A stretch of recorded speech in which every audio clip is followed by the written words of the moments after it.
कालदेव को मेरे पिताश्री को मुक्त करना ही होगा। मैं पुनः जाकर उन्हें मनाऊंगा। जो भी करना है शीघ्र करें हनुमान। 11 दिवस के पश्चात आपके पिता की आत्मा यहाँ से चली जाएगी, फिर आप उन्हें नहीं ढूंढ पाएंगे। प्रेतराज जी, मैंने मेरी माँ को वचन दिया है और उनके वचन की पूर्ति के लिए मुझे कुछ भी करना पड़े मैं करूँगा। मैं पिताश्री को वापस लेकर ही जाऊँगा।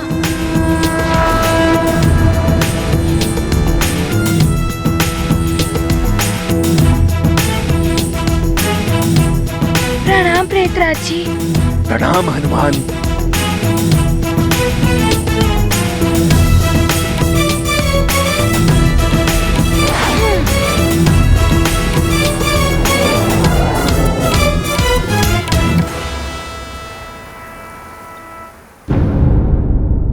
तुम्हारे पिता अब जीवित नहीं हो सकते। इसे तुम तुम्हारा भाग्य समझकर स्वीकार कर लो और लौट जाओ। ऐसा मत कहिए कालदेव। हनुमान की विनती। तुम्हारी विनती, प्रार्थना या किसी तर्क का कोई अर्थ नहीं है, क्योंकि काल समस्त भावनाओं से परे है। काल के सिंहासन विचार भू और ये लाल ध्वज की मर्यादा इसीलिए स्थिर है क्योंकि काल अपने नियमों का पालन कठोरता से करता है। नियम है तो यम है।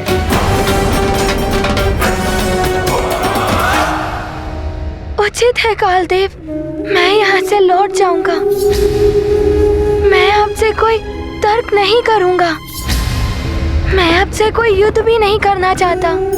लौट जाऊंगा मैं, किंतु आपसे मुझे मृत्यु से संबंधित कुछ प्रश्नों के उत्तर चाहिए।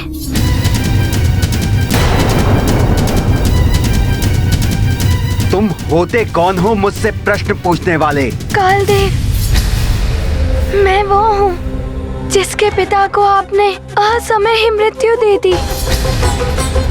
वो पुत्र कालदेव के कुछ नियम जानना चाहता है। बस मैं कुछ ही प्रश्न पूछूंगा, फिर लौट जाऊंगा।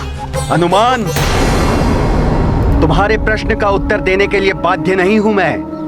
क्यों कालदेव, आप भयभीत हो रहे हैं? एक बालक के प्रश्नों का उत्तर देने से पीछे हट रहे हैं आप। एक छोटी सी चुनौती का सामना नहीं कर पा रहे हैं आप। काल को भय नहीं लगता। सब भयभीत होते हैं काल से। भय भी भयभीत हो जाता है काल से। मैं दूंगा तुम्हारे प्रश्नों के उत्तर, किंतु स्मरण रहे हनुमान, प्रश्नों के उत्तर पाकर तुम्हें लौट जाना होगा। मेरे प्रश्नों के उचित उत्तर प्राप्त हो जाने के पश्चात मैं यहाँ से लौट जाऊंगा। वैसे भी तुम अधिक समय तक नहीं रुक पाओगे, क्योंकि पृथ्वी लोक पर तुम्हारे पिता की देह भी अधिक समय तक सुरक्षित नहीं रह पाएगी।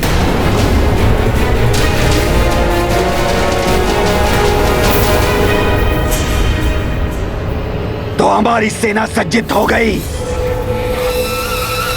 सेना तो सज्जित हो गई है काकाश्री, किंतु हमें ध्यान रखना होगा। वो वानर कुंजर ऋक्षराज बड़े योद्धा हैं और ऋक्षराज का पुत्र सुग्रीव युद्ध कला में सबसे अधिक निपुण है। तो सबसे पहले हम उन्हीं को नियंत्रण में करेंगे, तभी हम केसरी की देह को वहां से ले जा सकेंगे। ऐसा ही होगा काकाश्री। हम अपने छल बल और माया से उन्हें उलझाएंगे, फिर वे वानर हमें रोक नहीं पाएंगे।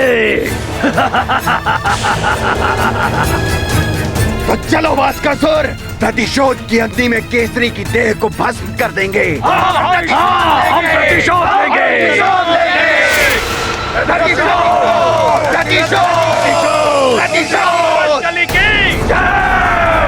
ऋक्षराज महाराज वाशकली की जय।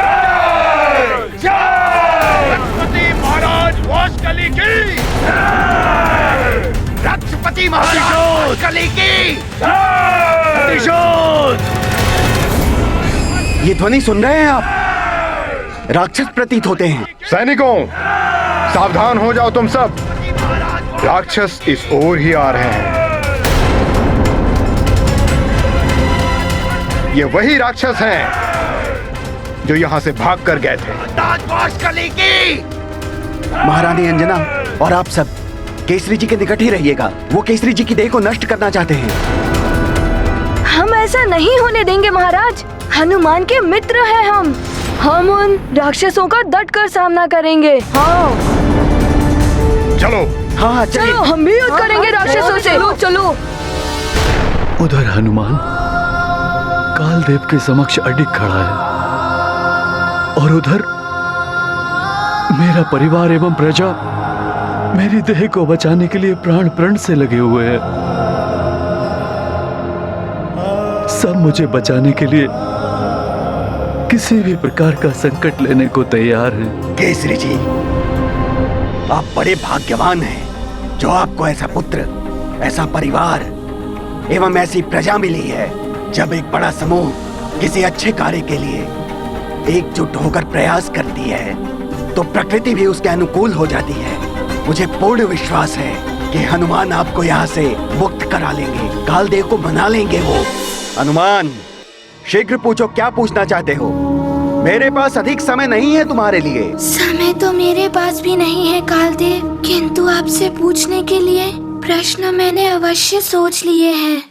कालदेव, मेरा प्रथम प्रश्न ये है कि आत्मा क्या होती है? आत्मा परम ब्रह्म, परम आत्मा का अंश होता है। जब ये देह में होता है तब ये कर्मों के अनुसार सुख दुख का अनुभव करता है। देह से मुक्त होते ही ये समस्त कामनाओं एवं लोभ मोह आदि विकारों से परे हो जाता है और मोक्ष की स्थिति में यह पुनः परमात्मा से मिल जाता है। इसका कोई रूप, कोई आकार नहीं होता। ये सनातन है, अविनाशी है। ये परम ब्रह्म परमात्मा की वो ऊर्जा है जिससे जीवन संभव है। कालदेव, मृत्यु के पश्चात आत्मा कहाँ चली जाती है?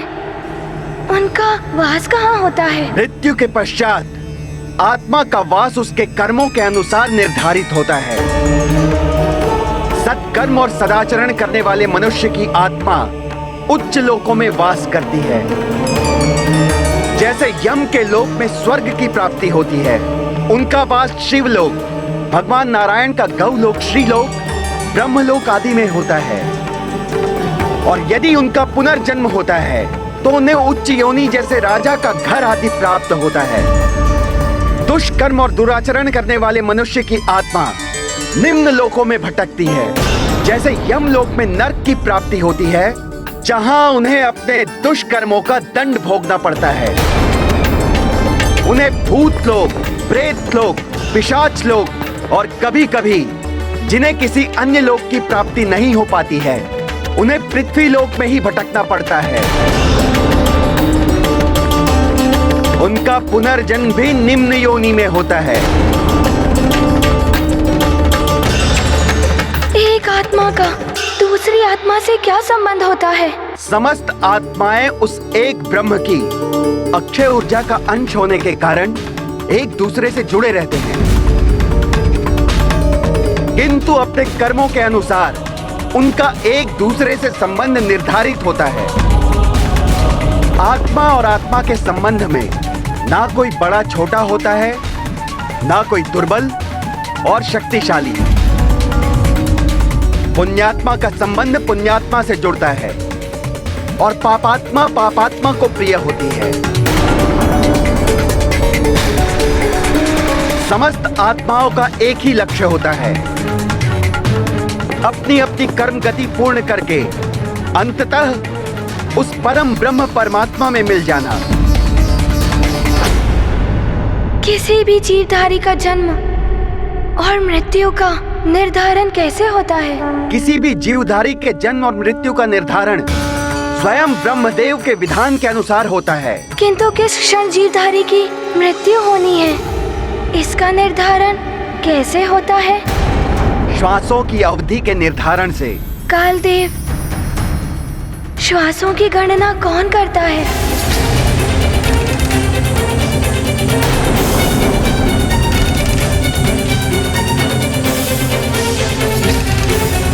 कालदेव, मेरे प्रश्न का उत्तर दीजिए। श्वासों की गणना करने का कार्य किनका है? प्रत्येक जीवधारी की श्वासों की गणना करने का कार्य त्रिदेव ने शनिदेव के अधीन किया है। तो क्या कालदेव, आपने मेरे पिताश्री को मृत्यु देते पूर्ण शनिदेव से तो पूछा ही होगा मेरे पिता के शेष श्वासों के बारे में, कि उनकी श्वासें पूर्ण हो गई हैं या शेष है? हनुमान, तुम इस प्रकार का कोई प्रश्न नहीं कर सकते हो मुझसे। मेरे पिताश्री की मृत्यु से जुड़ा हुआ है ये प्रश्न। एक पुत्र को इसका उत्तर जानने का अधिकार है। बताइए ना कालदेव, क्या आपने पूछा था शनिदेव से मेरे पिताश्री की शेष श्वासों के बारे में? नहीं पूछा मैंने शनिदेव से, क्योंकि मुझे उनसे कुछ पूछने की आवश्यकता नहीं थी।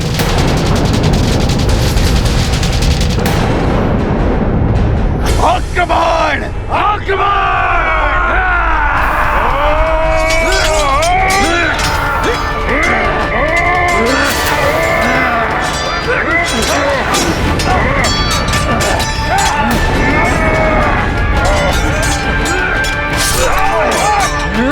तुम्हारे क्षेत्र में तुम्हें आकर मारेंगे राक्षसों।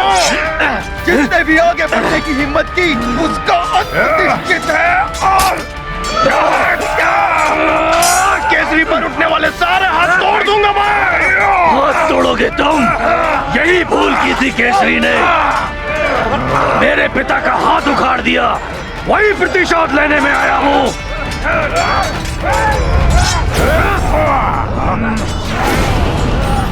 तुम मुझे रोक नहीं पाओगे।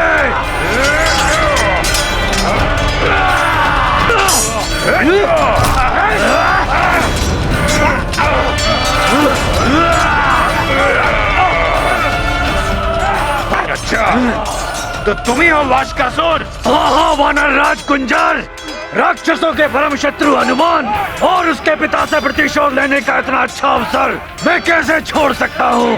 उसके पिता को समाप्त करके पुत्र तो स्वयं ही टूट जाएगा और इस पुत्र को हम समाप्त कर देंगे।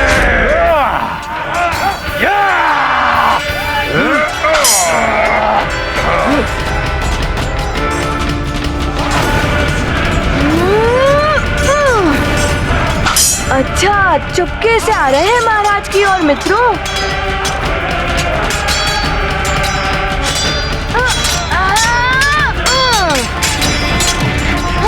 मारो, मारो मित्रों, और मारो, बच के न जाने पाए।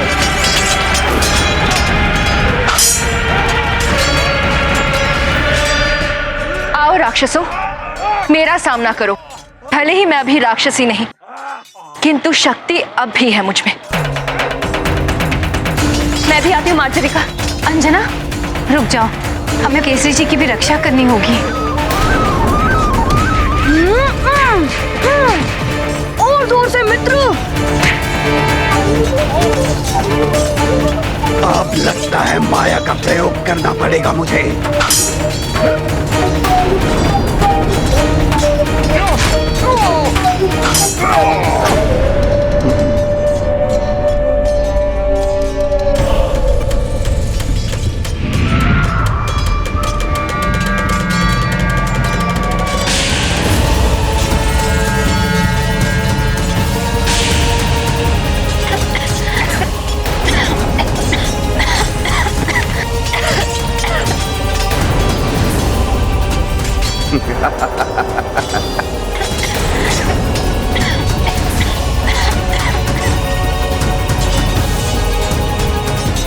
अब होगी केसरी की देह मेरे अधिकार में।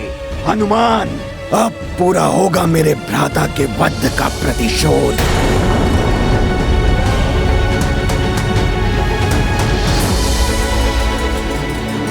बड़ा ही अनर्थ हो रहा है। इधर हनुमान कालदेव को मनाता रह जाएगा और उधर यदि ये राक्षस मेरी देह को नष्ट करने में सफल हो गए तो हनुमान मुझे मुक्त कराने के पश्चात भी असफल रह जाएगा। उसका सारा का सारा प्रयास व्यर्थ हो जाएगा। हनुमान, किसे अकाल मृत्यु देनी है और किसे नहीं, इसका विशेष अधिकार मेरे अधीन है। शनिदेव हो या त्रिदेव, मुझे किसी से कुछ पूछने की या किसी से अनुमति लेने की कोई आवश्यकता नहीं है। अकाल मृत्यु अर्थात असमय मृत्यु, किंतु अकाल मृत्यु कालदेव किसी को भी नहीं दी जा सकती। इसका भी तो कोई आधार होगा। पितृदोष के कारण होती है अकाल मृत्यु। प्राणी के दुष्कर्मों के परिणाम स्वरूप भी बनता है अकाल मृत्यु का योग। तो आप ये बताइए, क्या मेरे पिताश्री के भाग्य में ऐसा कोई योग बन गया था?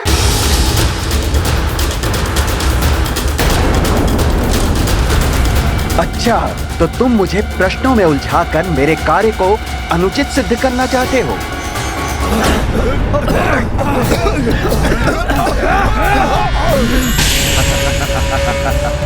कुंजर, मैंने कहा था ना, तुम मुझे रोक नहीं पाओगे। मेरा कार्य हो गया।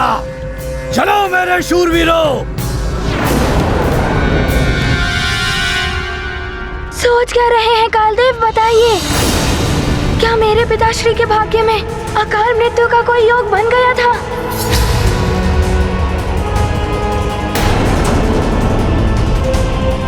कदाचित आपके पास इसका उत्तर नहीं है। ठीक है, मैं शनिदेव से ही पूछ लेता हूँ। वे न्याय के देवता हैं। कर्मों के आधार पर न्याय देना एवं दंड देना उनका ही कार्य है। हनुमत करते प्रश्न निरंतर, काल देव हो गए निरुत्तर। आंजनेय सद इच्छा पावन, भरे भाव से शनि आवाह। हे न्याय के देवता शनिदेव, हनुमान को आपकी सहायता की आवश्यकता है।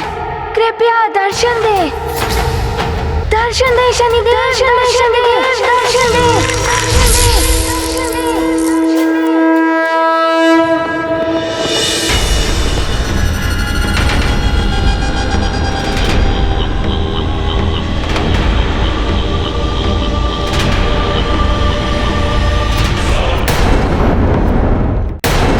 प्रणाम शनिदेव।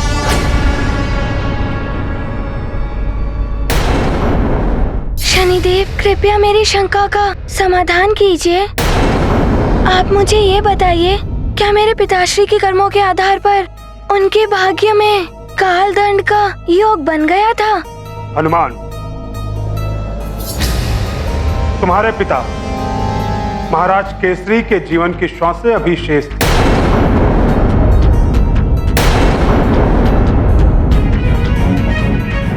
उन्होंने तो जीवन भर सदैव सत्कर्म ही किए, अतः उनकी श्वासें कम करने का कोई आधार नहीं बनता।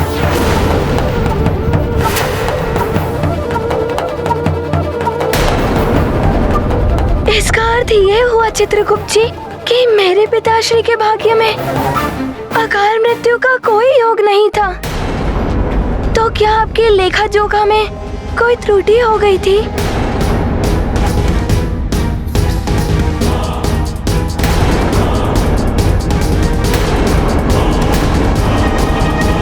पुत्री, तुम ठीक तो हो ना? स्वामी,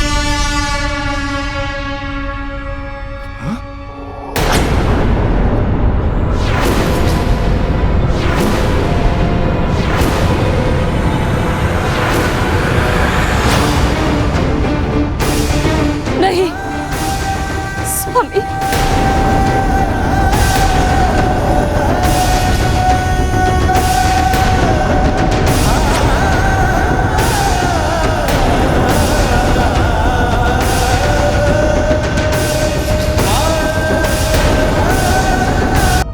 अकाल मृत्यु का कोई योग नहीं था।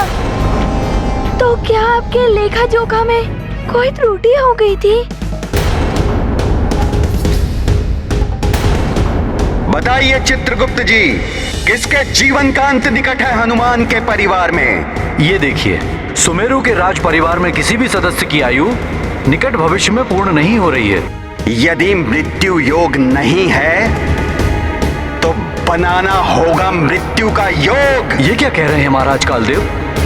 कहीं आप अकाल मृत्यु की... अकाल मृत्यु!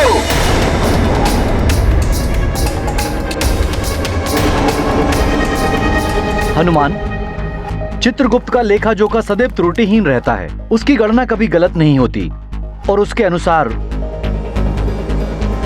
केसरी जी की श्वासें अभी शेष थी। किंतु महाराज कालदेव के अधीन होने के कारण इनकी आज्ञा का पालन करना मेरा कर्तव्य है।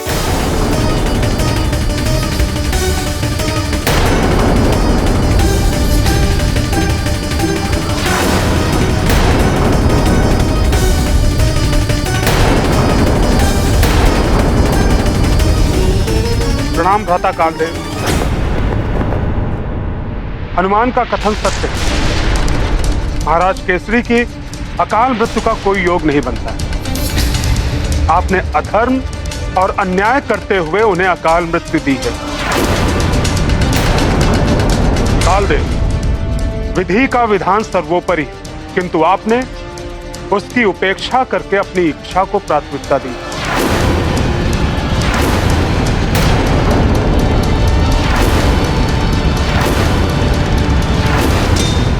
मैंने जो भी किया है शनिदेव, अपने अधिकार का प्रयोग करते हुए किया है, नियम के अनुसार किया है। काल ने नियम का पालन सदैव कठोरता से ही कराया है। नियम है तो यम है।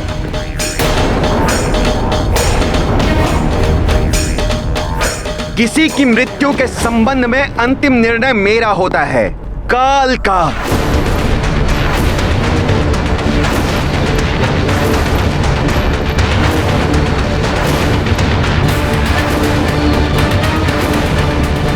मेरे इस अधिकार क्षेत्र में किसी का भी हस्तक्षेप करना अनुचित है शनिदेव। यदि आपने अपना मत सुना दिया है हनुमान को, तो आप यहां से प्रस्थान कीजिए।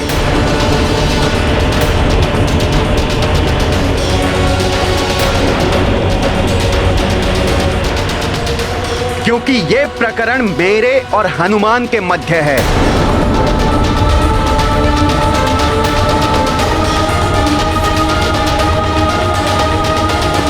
शनिदेव, मैंने आपका आह्वान किया, आपने हनुमान की शंका मिटाई, का आपको बहुत बहुत आभार। प्रणाम। तुम्हारा मनोरथ सफल। मेरी मंगल कामना, मेरी मंगल कामना, मेरी मंगल कामना, मेरी मंगल कामना, मेरी मंगल कामना, मेरी मंगल कामना, मेरी मंगल कामना।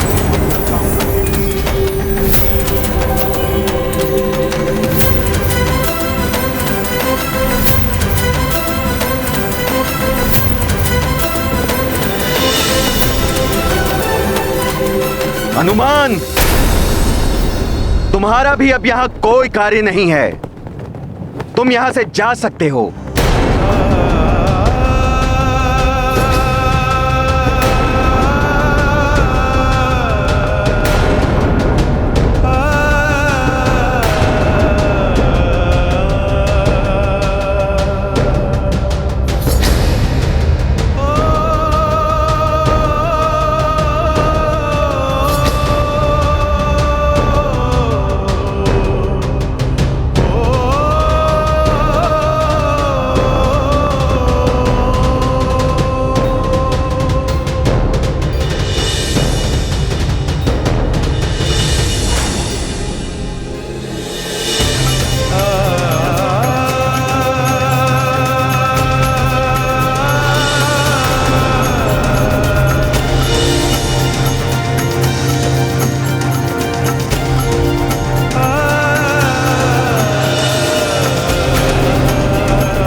ये क्या?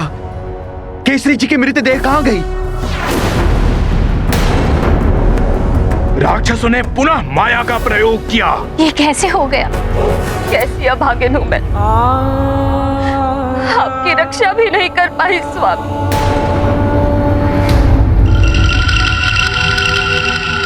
कुंजर जी, ये देखिए राक्षसों के पद चिन्ह। वे अधिक दूर तक नहीं गए होंगे। मेरे स्वामी को नहीं ले जा सकते राक्षस।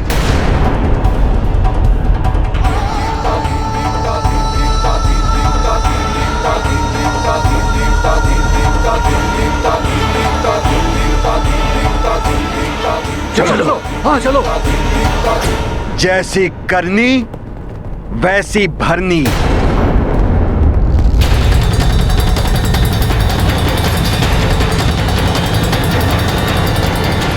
महाराज केसरी के जीवन की श्वासें अभी शेष हैं। उन्होंने तो जीवन भर सदैव सत्कर्म ही किए, अतः उनकी श्वासें कम करने का कोई आधार नहीं, कोई आधार नहीं।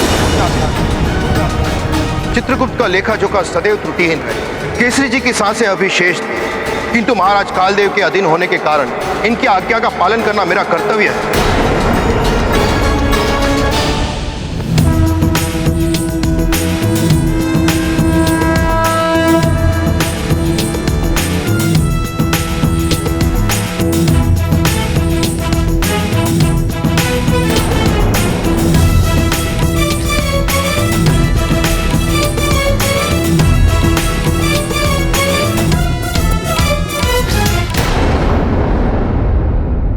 कालदेव, किसकी करनी और किसकी भरनी? अब इस प्रश्न का भी उत्तर चाहिए मुझे। पुत्र की करनी और पिता की भरनी।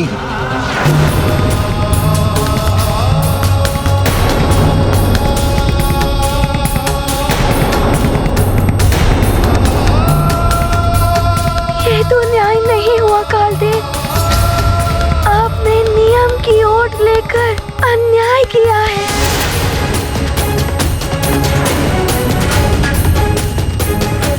हनुमान, न्याय और अन्याय की परिभाषा क्या है ये अब मुझे तुमसे सीखनी होगी। अर्थात आप अपने द्वारा दिए गए न्याय को अभी भी उचित मान रहे हैं। उचित ही किया है मैंने। शनिदेव तो क्या सारा ब्रह्मांड भी आ जाए तब भी कालदेव का नियम परिवर्तित नहीं होगा।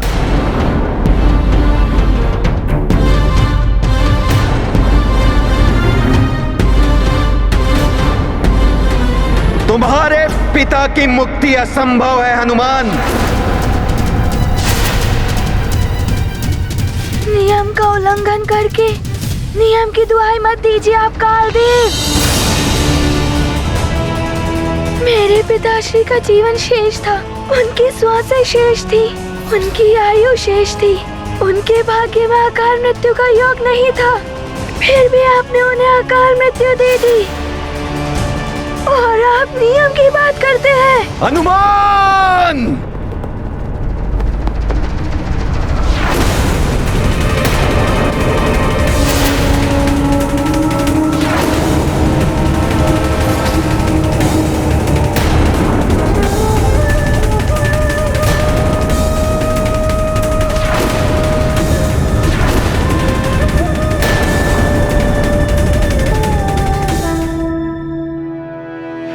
पिता को पुनः जीवन मिलेगा और उन्हें जीवन देंगे आप कालदेव।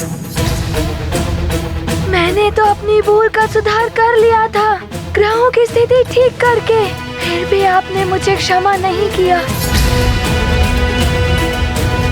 किंतु मैं आपको अपनी भूल सुधारने का एक अवसर देता हूँ कि मेरे पिताश्री के प्राण लौटा दीजिए, अन्यथा आपको दंड मिलेगा। हनुमान, तुम दंड दोगे मुझे हनुमान? हाँ कालदेव, हनुमान देगा आपको दंड।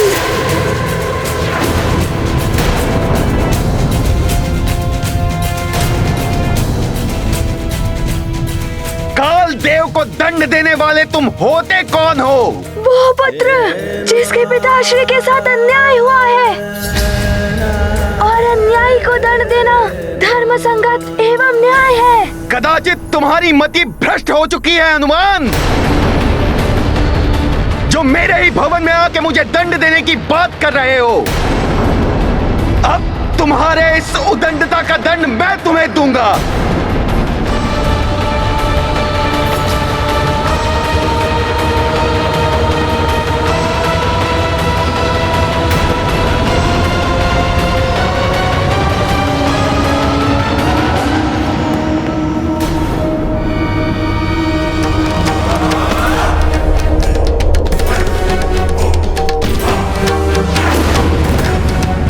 ये क्या कर रहे हैं आप कालदेव? शांत हो जाइए।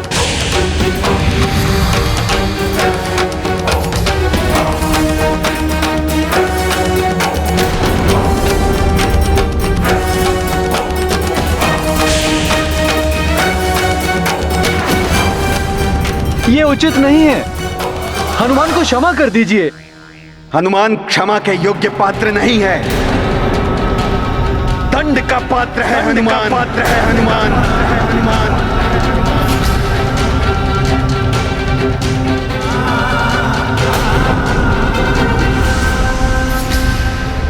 ये क्या होने जा रहा है? हे देवेश्वर, मेरे कारण मेरे पुत्र के प्राण संकट में पड़ जाएंगे। मुझे नहीं चाहिए मेरे प्राण। मेरे पुत्र के प्राणों की रक्षा कीजिए। हनुमान, मैं तुम्हें इसी क्षण तुम्हारे पिता की भांति अकाल मृत्यु दे सकता हूं। प्राण हर सकता हूं मैं तुम्हारे। कालदेव, मुझे मेरे प्राणों की कोई चिंता नहीं। बस आप मेरे पिताश्री का जीवन लौटा दीजिए। उन्हें पुनः जीवित करना होगा आपको। बस हनुमान, तुम्हारे इस बाल हट ने तुम्हें पुनः दंड का पात्र बना दिया है। मेरा अपमान कर मुझ काल देव को आदेश देने का दंड तुम्हें अवश्य मिलेगा।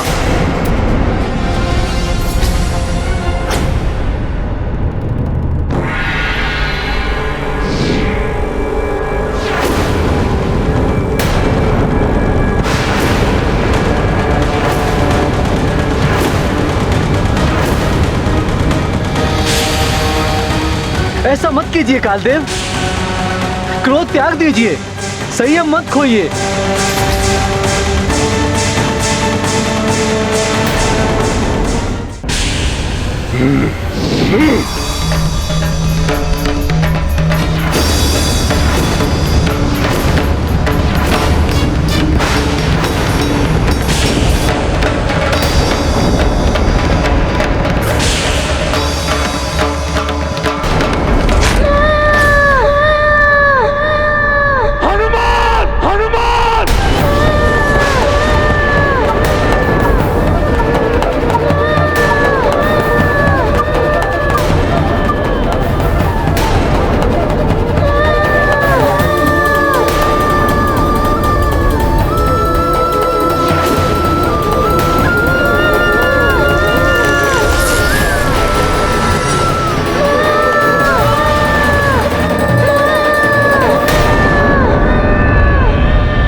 मेरा हनुमान संकट में है। अंजना, क्या हुआ महारानी जी? हे प्रभु, मेरे पुत्र की रक्षा करना। उसे मेरे पति के प्राण वापस लेकर आने हैं।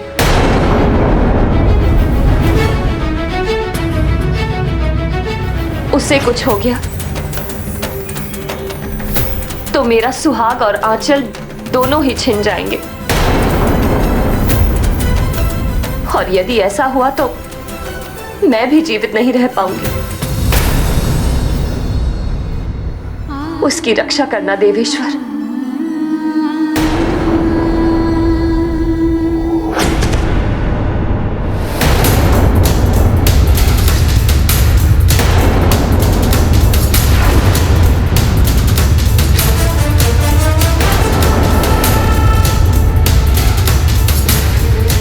ये तो बड़ा ही अनर्थ कर दिया है कालदेव ने। ये क्या अनर्थ कर दिया महाराज? काल का दंड मृत्यु का प्रहार है और आपने हनुमान पर काल दंड से प्रहार किया। कदाचित आप ये भूल गए कि भगवान शिव ने हनुमान को चिरंजीवी होने का वरदान दिया था। मेरे कार्य में बाधा लाने पर ऐसा ही दंड मिलता है। नियम है तो यम है।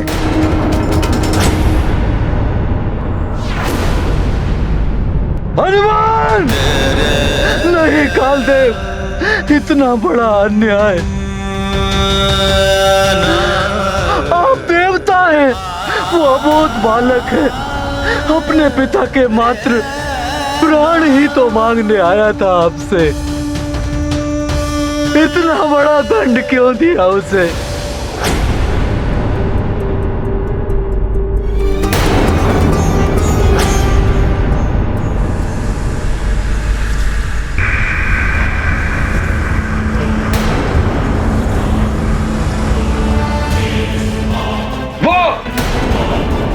दिखाई दे रहे हैं राक्षस। पिताश्री, उसे ले गए महाराज केसरी को।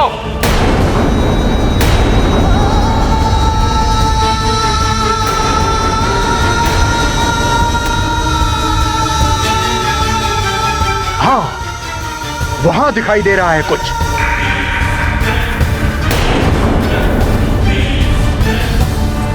पर्वत के उस चोटी पर चिता सजाई है उन दुष्ट राक्षसों ने। चलो, हमें शीघ्र ही उन्हें रोकना होगा, अन्यथा वो केसरी जी की देह का अग्निदाह कर देंगे। हे महादेव, आपने अपनी भक्त अंजना को महाप्रसाद के रूप में जो पुत्र प्रदान किया था, आपको उसकी रक्षा करनी है। उसकी रक्षा कीजिए प्रभु। हर हर महादेव। हर हर महादेव।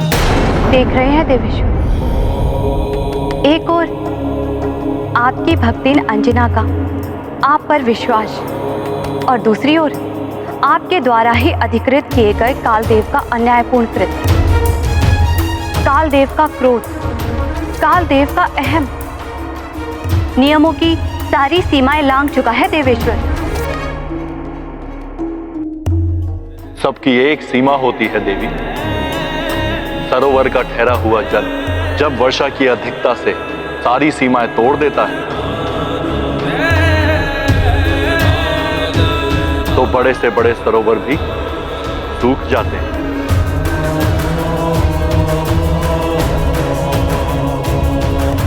सीमा उल्लंघन का दंड सबको मिलता है, फिर चाहे वो देव हो, दानव या फिर मानव।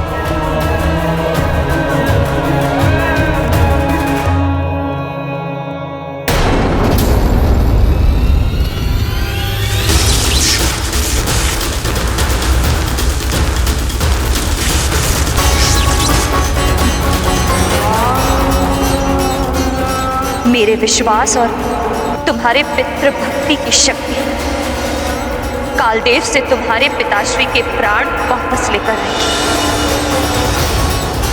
अपने पिताश्री के प्राण वापस लेकर ही आई। माँ,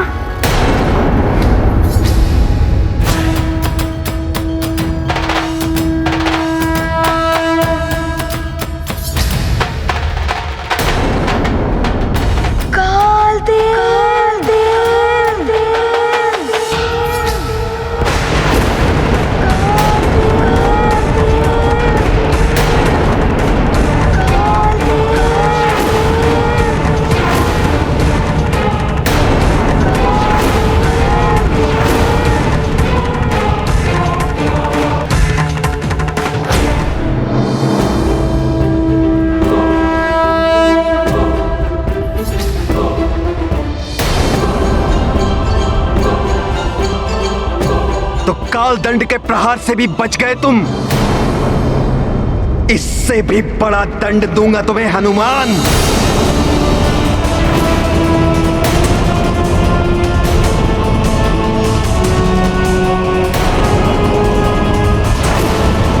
यदि अब भी अपनी भलाई चाहते हो तो अभी भी लौट जाओ हनुमान। रुक जाओ राक्षसों, हम तुम्हारे छल का उत्तर बल से देंगे। चलो सैनिकों, शीघ्रता से चलो। रुकिए।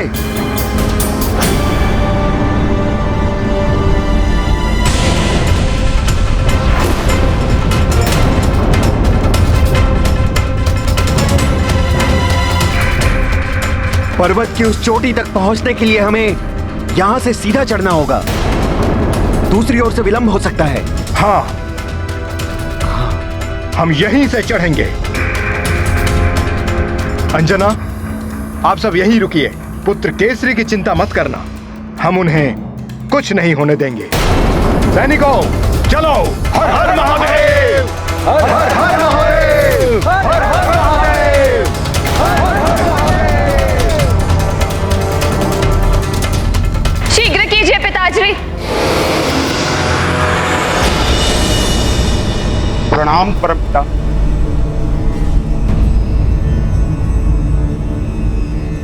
ये उचित नहीं हो रहा है परमपिता। कालदेव अपने अनुचित कृत्य को उचित सिद्ध करने के प्रयास में न्याय और अन्याय के भेद को ही भुला बैठे। वो मेरे कार्यों में हस्तक्षेप कर रहे हैं। मुझसे विचार विमर्श किए बिना ही उन्होंने हनुमान के पिता महाराज केसरी को अन्यायपूर्वक दंडित किया और अब प्रतीत होता है कि वो हनुमान को भी दंडित करने वाले। कालदेव को त्रिदेवों ने असीम शक्तियों और अधिकार देकर उचित नहीं किया। वे अपने अहम की तुष्टि के लिए नियमों का उल्लंघन कर रहे हैं। शनिदेव, दीपक की ज्योति अंधकार को दूर करने के लिए होती है, किंतु यही ज्योति जब भड़कने लगती है तो उस दीपक के विनाश का भी कारण बन जाए। परमपिता, विनाश नहीं महाविनाश के लक्षण दिखाई दे रहे हैं मुझे। हनुमान विनम्र है, सौम्य है, किंतु है तो वो रुद्र के अवतार ही। यदि वो क्रुद्ध हो उठे तो स्थिति अनियंत्रित हो जाएगी। शनिदेव, आपकी आशंका निराधार नहीं है, किंतु कालदेव के नेत्रों पर शक्ति एवं दंभ का आवरण पड़ चुका है। इसलिए उचित परामर्श भी उन्हें अनुचित लगेगा। आप धैर्य के साथ समय की प्रतीक्षा कीजिए। समय की प्रतीक्षा नहीं परमपिता, अपितु समय रहते स्थिति पर नियंत्रण करना आवश्यक है, अन्यथा। शनिदेव शांत, मैं आपकी दुविधा को समझता हूं। कालदेव आपके भ्राता हैं एवं हनुमान आपके उद्धारक हैं। आपको दोनों की चिंता है, किंतु नियम समस्त संबंधों से ऊपर हैं। जो नियमों की सीमाएं लांघेगा उसे दंड मिलेगा। किंतु परमपिता, कहीं विलंब न हो जाए। कालदेव स्वयं को समस्त नियमों से ऊपर समझने लगे। उनका ये दंभ महाविनाश के संकेत दे रहा है। कालदेव!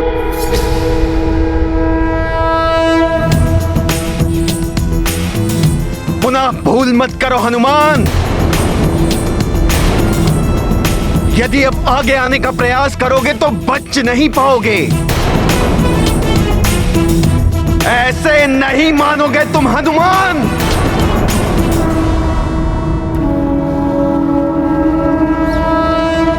शनिदेव, इस शाश्वत नियम को आप भी जानते हैं कि जैसी करनी वैसी भरनी।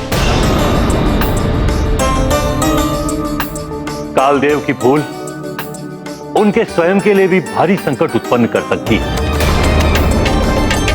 इस संघर्ष का क्या परिणाम होगा, ये तो समय के गर्भ में है। इसलिए समय की प्रतीक्षा करिए।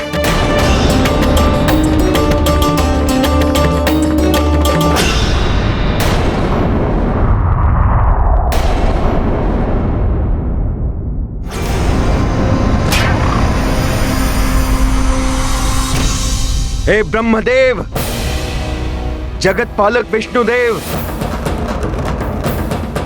महादेव शिव शंकर, त्रिदेवों की महाशक्तियां,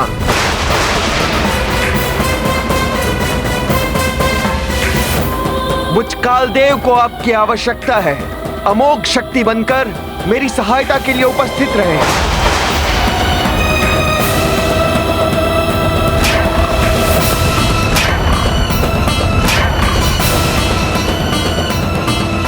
क्या अनर्थ कर रहे हैं कालदेव?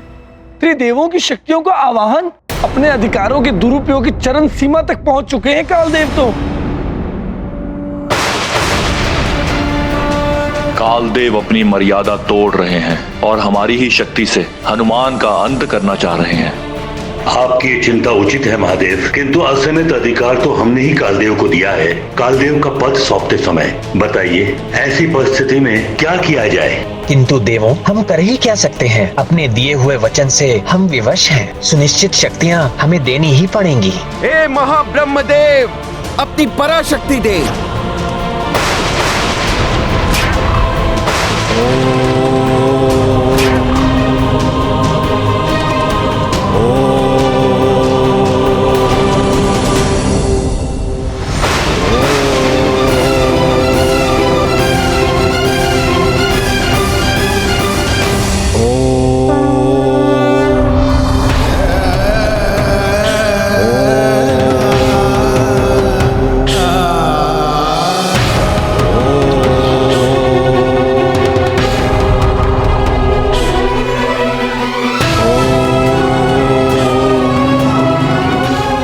जगतपालक महाविष्णु, अपनी पराशक्ति दे।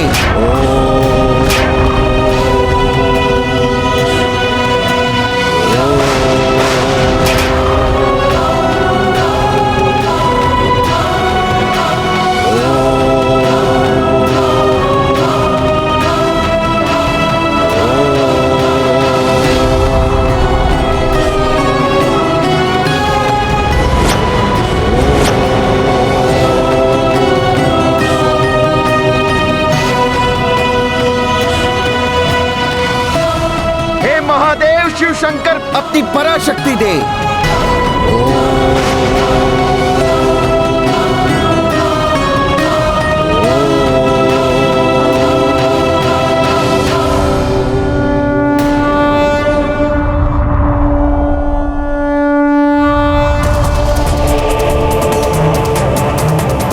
आप सभी महाशक्तियां मुझे अपनी शक्तियां प्रदान करें।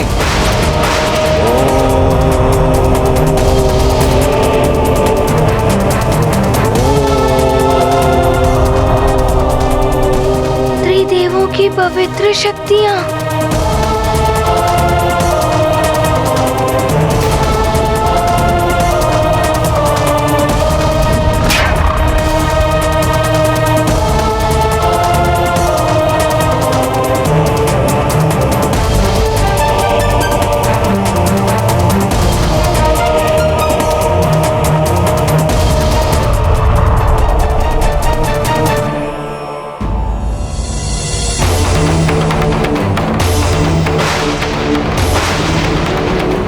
किंतु मैं ये अनर्थ होते नहीं देख सकती। हनुमान आपका रुद्रांश है तो मैं भी उसकी माँ समान हूँ। मैं हनुमान का साथ दूंगी। आप त्रिदेवों की शक्ति को मेरी मातृभक्ति से टकराना होगा।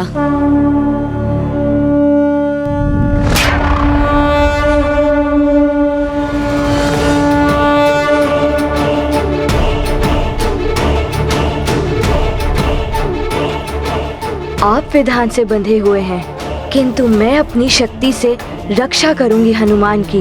हनुमान का कोई अहित नहीं होने दूंगी मैं। आप विधान से बंधे हुए हैं, किंतु मैं अपनी शक्ति से रक्षा करूंगी हनुमान की। हनुमान का कोई अहित नहीं होने दूंगी मैं।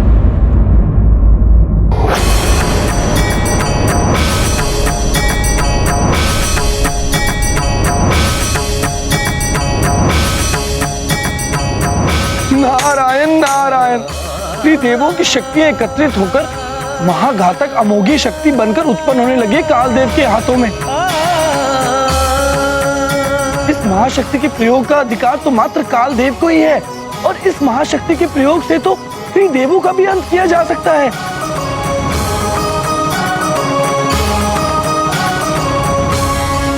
हनुमान कैसे सामना कर पाएगा इस प्रचंड महाशक्ति का? नारायण नारायण।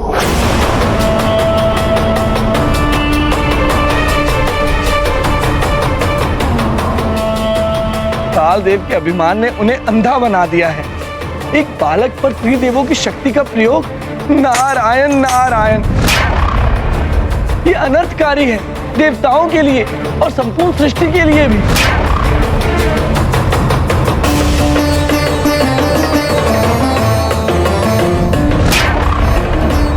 त्रिदेवों की महाशक्तियों से निर्मित ये महाघातक अमोघ शस्त्र तुम्हें निश्चेत ही नहीं, तुम्हारे प्राण भी हर लेगा हनुमान। अब इससे तुम्हें कोई नहीं बचा सकता। त्रिदेव परम पूजनीय है, उनकी शक्तियों का सामना करके मैं उनका अपमान नहीं कर सकता। उनकी शक्तियों का कोई भी प्रहार मैं सहने के लिए प्रस्तुत हूँ।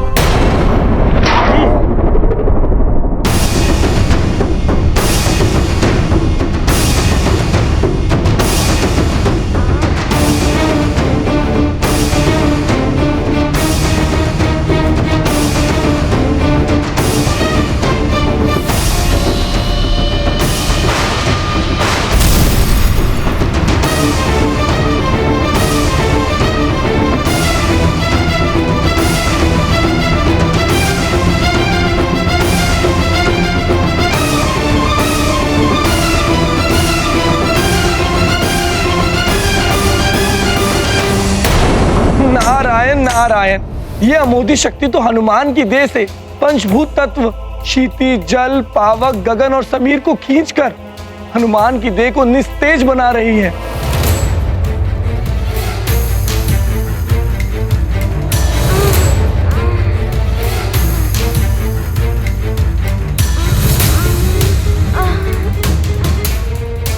जय हो त्रिदेवियों, आप ही इस अमोघी शक्ति से अपने पुत्र हनुमान की रक्षा कर सकती हैं।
जय हो देवियों, जिस प्रकार माता अपनी संतान की रक्षा अपनी कुक्षी में करती है, उसी प्रकार आप देवियों ने अपनी शक्ति से दिव्य कुक्षी का निर्माण कर दिया है हनुमान की रक्षा के लिए।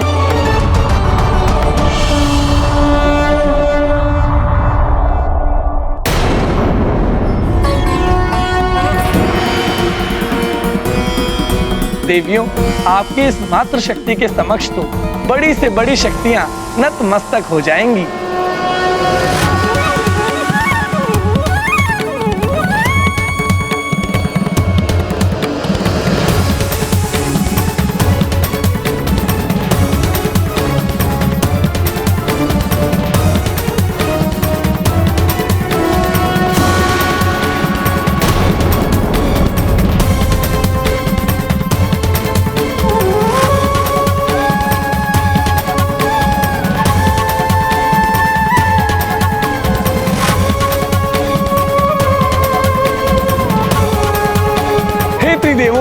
हे त्रिदेवियों, इस अनर्थ को रोकिए।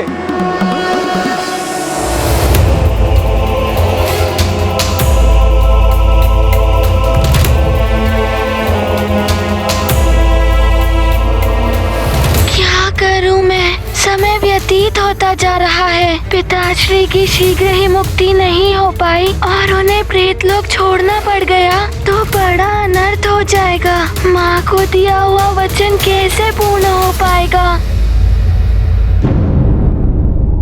प्रेतराज, सुमेरु के महाराज केसरी की आत्मा का प्रेतलोक में रहने का समय पूर्ण हो चुका है।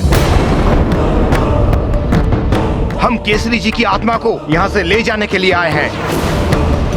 केसरी जी, अब आपको यहाँ से जाना होगा। किंतु अभी तो केसरी जी, आपके पूर्व कर्मों के अनुसार आपको किसी भी अन्य योनि में जन्म लेना पड़ सकता है और आपको किसी अन्य लोक में भी भेजा जा सकता है। ऐसे कैसे कहीं और ले जा सकते हैं? मेरा पुत्र हनुमान क्या क्या प्रयत्न कर रहा है मुझे यहाँ से मुक्त कराने के लिए। मेरी पत्नी, मेरा परिवार कितने कष्ट भोग रहे हैं। क्या वो सब व्यर्थ हो जाएगा? मेरा अबोध बालक, मेरी पत्नी के आश्रुओं का कोई मोल नहीं है कालदेव के सामने। हमें तो कालदेव के आदेशों को समय अनुसार पूरा करना पड़ता है। उनके आदेशों को कोई भी परिवर्तित नहीं कर सकता। हम विवश हैं।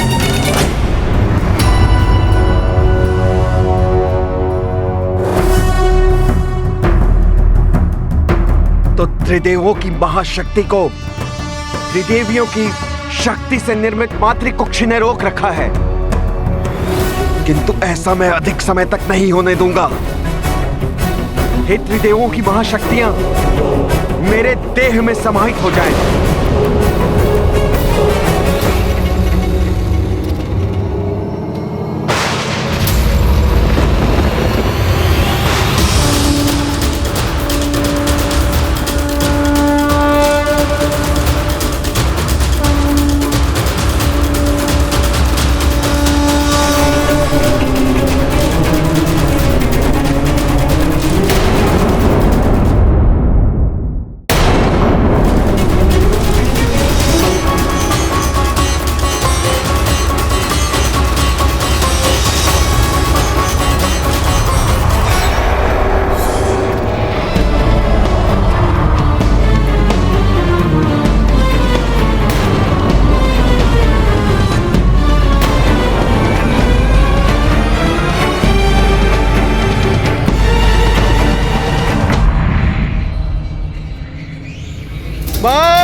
अब तुम्हें मुझसे कोई नहीं बचा पाएगा।